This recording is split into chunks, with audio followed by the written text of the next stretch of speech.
religion, why to believe in Guru, who am I, from where I have come, what is the purpose of the life, Karmni theory, Gnanni theory, Bhaktini theory, why God created this universe, how it was created.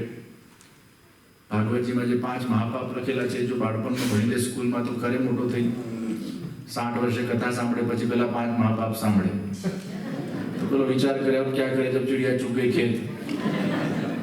તો ગીતા ભાગવત રામાયણના સિદ્ધાંતો બાળપણથી ભણવા માટે છે. છઠ્ઠા ધોરણમાં કેમ વ્યસન ન કરવું જોઈએ એના સિદ્ધાંતો ભણાવીશું. ગર્ભાધાનનો પ્રકાર આખો, ગર્ભ સંસ્કારનો પ્રકાર 9મા ધોરણમાં છોકરીઓને ભણાવવો જોઈએ.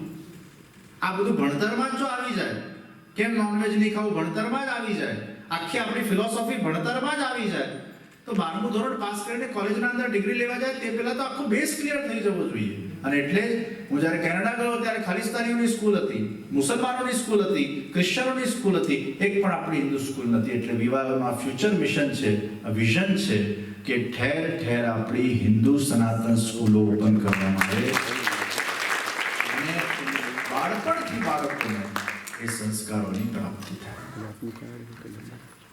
આપ વિચાર કરો કે જો બાળપણથી આ સંસ્કાર મળી જાય તો કોઈ એને ક્વેશ્ચન જ ના રહે. અત્યારે તમે ભારતમાં 8મા ધોરણના અંદર છોકરાઓ વેપિંગ કરતા થઈ ગયા છે. હાઈસ્કૂલમાં સારામાં સારી સ્કૂલમાં છોકરા ભણે છે, એજ્યુકેશન મળે છે, પણ 8th સ્ટાન્ડર્ડથી they have started the vaping. Live in relationship concept ચાલુ થઈ ગયો છે ભારતમાં.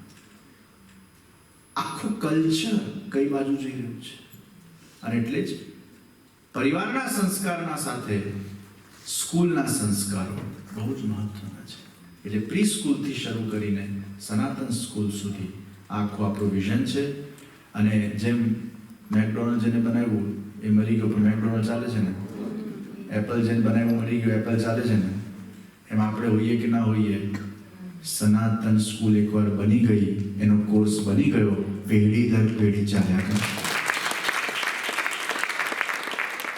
આનો કદાચ અત્યારે આપણને બહુ લાભ નહીં દેખાય, પણ એકવાર આ સેટઅપ જો થઈ ગયું, એકવાર આ કરિક્યુલમ ચાલુ થઈ ગયું, તો માતા પિતા પાસે ઓપ્શન તો રહેશે કે આવી એક સ્કૂલ છે. તો વિથ એકેડેમિક સ્ટડીઝ સનાતન ધર્મના સંસ્કારને એક એક્સ્ટ્રા પીરિયડ એ લોકોને ભણાવવામાં આવશે ને એને પરીક્ષા લેવામાં આવશે. આ બધું સ્કૂલમાં જ ભણી લે. આજના જમાનામાં બાળકોના માઇન્ડને સૌથી વધારે અગર કોઈ ઇફેક્ટ કરશે તો સ્કૂલ જ ઇફેક્ટ કરી શકશે. સ્કૂલ સુધારી શકે છે, સ્કૂલ બગાડી શકે છે. આવતા વર્ષે જગતગુરુ વલ્લભાચાર્યજી મહાપ્રભુજીના 550મો પ્રાગટ્ય ઉત્સવ છે. વડોદરામાં આપ સૌને કદાચ ખ્યાલ હશે, ઘણાને હિન્દુ વૈષ્ણવ પ્રેરણા મહોત્સવનું આયોજન કરવામાં આવ્યું હતું. 1 લાખથી પણ વધારે લોકો એમાં લાભ લીધેલો. વૈષ્ણવ સંપ્રદાયના હિસ્ટ્રીમાં આટલો મોટો કાર્યક્રમ કદાચ પહેલી વાર થયો હશે. તો આવતા વર્ષે 550મો મહાપ્રભુજીનો ઉત્સવ છે અને નોર્થ લંડનમાં ખૂબ મોટા પાયે એક 7 દિવસનો કાર્યક્રમ હિન્દુ વૈષ્ણવ કન્વેન્શનનું આપણે આયોજન કરવા જઈ રહ્યા છે. એમાં બાળકો માટેના કાર્યક્રમો, યુવાનો માટેના કાર્યક્રમો અને સાથે સાથે વલ્લભ ચરિત્ર ઉપર કથાનું આયોજન, અનેક પ્રકારના કલ્ચરલ કાર્યક્રમો અને ખૂબ ચારે બાજુથી કોશિશ કરીને વૈષ્ણવ એમાં ભેગા થશે. જેમ વડોદરામાં આખું આયોજન કરેલું, હવે અમે રાજકોટમાં કરવા જઈ રહ્યા છીએ ડિસેમ્બર 20 થી 29 સૌરાષ્ટ્ર હિન્દુ વૈષ્ણવ પ્રેરણા મહોત્સવનું આયોજન છે. તો હિન્દુ વૈષ્ણવોને ભેગા કરીને એક જબરદસ્ત આપણા ધર્મની એક ચેતના અને શક્તિ ઉત્પન્ન કરવા માટેનો આખો કાર્યક્રમ બાળકો, યુવાનો અને યુવાનો માટે એક આખો ટોપનો સબ્જેક્ટ રાખ્યો છે, why God did this to me. ભગવાન મારા સાથે આવું કેમ કર્યું? આ પ્રશ્ન બધાને થતો હોય છે. આજના યુવાનોને ખાસ થાય, કથા સાંભળવા આવતા નથી.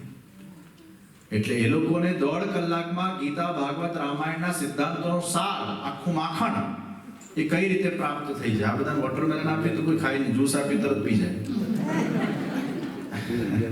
એટલે 1.5 કલાકમાં એમને આખો એક સાર સમજમાં આવે અને આ સેશનમાંથી એ લોકો બહાર જાય તો એ લોકોનો થોટ પ્રોસિજર આખો ચેન્જ થઈ જાય. એ રીતે આખું એક લક્ષ્ય છે. લગભગ 500 થી 1000 યંગસ્ટર્સ આપણે યુકેમાંથી ભેગા કરીને એક જગ્યાએ 40 વર્ષથી નીચેના આપણા યંગસ્ટર્સનો આખો એક કાર્યક્રમ why God did this to me અને ફોલોડ બાય આખું લાઈફ બ્લેસ મેડિટેશન પ્રોગ્રામ.